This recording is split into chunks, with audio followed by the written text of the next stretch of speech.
తెలంగాణ రాష్ట్రాన్ని సాధించిన వ్యక్తిని జాతిపిత అనడంలో తప్పేముంది అని ఎర్రబెల్లి ఉషా దయాకర్ రావు తెలిపారు. త్వరలో జరగబోయే మున్సిపల్ ఎన్నికల్లో భాగంగా తొర్రూరు పట్టణంలోని 2వ వార్డులో ఆమె ఇంటింటి ప్రచారం నిర్వహించారు. ఈ సందర్భంగా ఆమె మాట్లాడుతూ గత 2 సంవత్సరాల నుండి పాలకుర్తిలో ఎమ్మెల్యేగా గెలిచిన వ్యక్తి తన భర్త దయాకర్ రావుపై తప్పుడు ఆరోపణలు చేయడం సరికాదన్నారు. గత 10 సంవత్సరాలు రాష్ట్రంలో సంక్షేమ పాలన కొనసాగిందని, ఇప్పుడు వచ్చిన కాంగ్రెస్ ప్రభుత్వం ఎలాంటి అభివృద్ధి చేయడం లేదని విమర్శించారు. త్వరలో కేసీఆర్ మళ్లీ ముఖ్యమంత్రి అవుతారని ఆశాభావం వ్యక్తం చేశారు.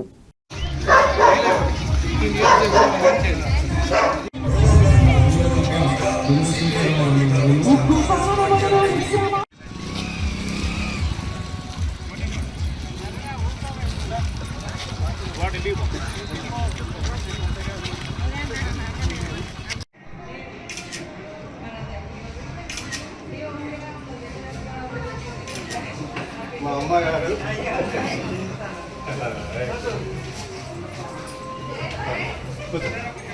తెలంగాణ తెచ్చిన కేసీఆర్ను మరి తెలంగాణ మొత్తం ఆయనను జాతిపిత అని అంటున్నారు.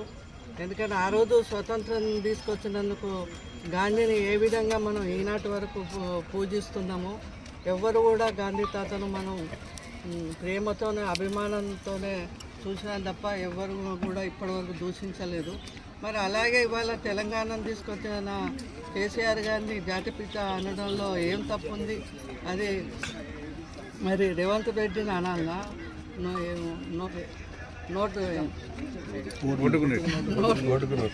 ఓటుకు నోటుకు కేసులో పట్టుబడ్డ మరి రేవంత్ రెడ్డిని అనాలా?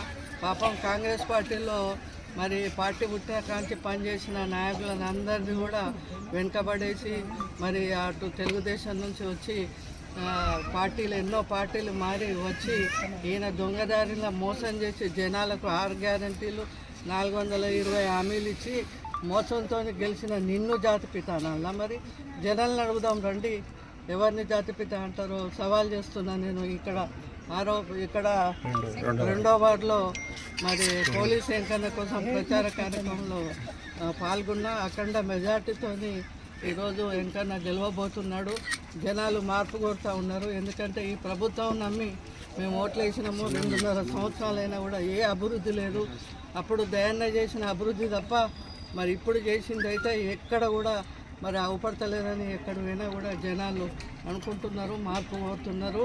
తప్పకుండా మన తొర్రూరు మున్సిపాలిటీలో టీఆర్ఎస్ జెండా ఎగరబోతుంది, 100% ఎగరబోతుంది.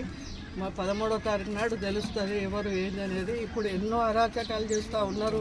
మేము ప్రచారాలు చేస్తుంటే మా వెనుకనే వాళ్ళ బండి తిరగడం, లేకపోతే మా వాళ్ళ పోస్టర్లన్నీ దింపి పరేయడం, లేకపోతే పోలీసు వాళ్ళని బట్టి అరాచకం చేయడం, చిరు వ్యాపారులను కూడా బెదిరియడం, వాళ్ళు మా ఎంబడి తిరగొద్దని, వ్యాపారస్తులను బెదిరియడం, తిరగొద్దని ప్రతి ఒక్క కుటుంబాన్ని వేధింపులకు గురి చేస్తుంది ఝాన్సీ రెడ్డి.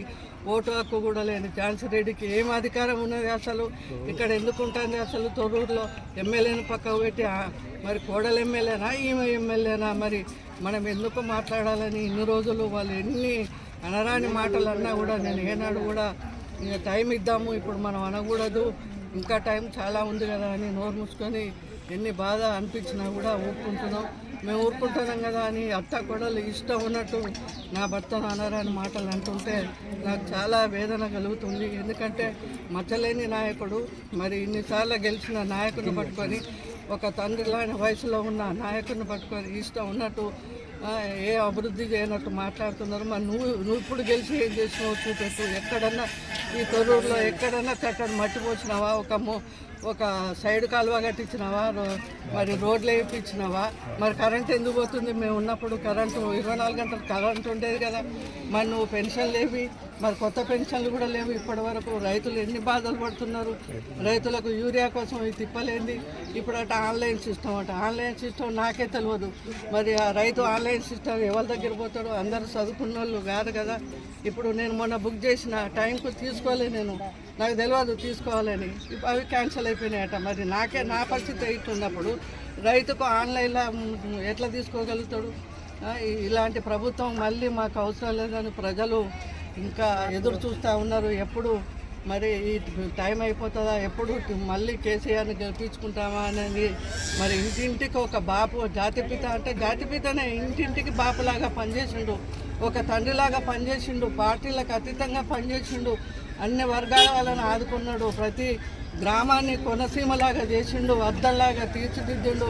ఇంకో ఈ 5 సంవత్సరాలు అయితే ఇంకా ఎంత అభివృద్ధి ఉండే, ఒక్క భూముల ధరలు పడిపోయి అన్ని నిత్యావసర వస్తువులు పెరిగిపోయి మరి ప్రజలు నానా కష్టాలు పడుతున్నారు, మార్కెట్లో డబ్బులు లేవు, కూలీ కూడా సరిగా దొరకట్లేదు, వర్షాలు లేక పంటలు వండక ఈ ప్రభుత్వం వచ్చిన దగ్గర నుంచి ప్రజలు ఎంత ఇబ్బంది, అన్ని వర్గాల వాళ్ళు, ఒక ప్రజలే కాదు పేదవాళ్ళే కాదు ధనికులైనా ఎవరికైనా అన్ని వర్గాల వారు కూడా ఈ కాంగ్రెస్ ప్రభుత్వాన్ని ఎందుకు గెలిపించామా, ఎందుకు మార్పు పోదామా, మళ్ళీ ఎప్పుడు ఈ తరిమి కొడదామా ఈ ప్రభుత్వాన్ని అని ఎదురు చూస్తూ ఉన్నారు.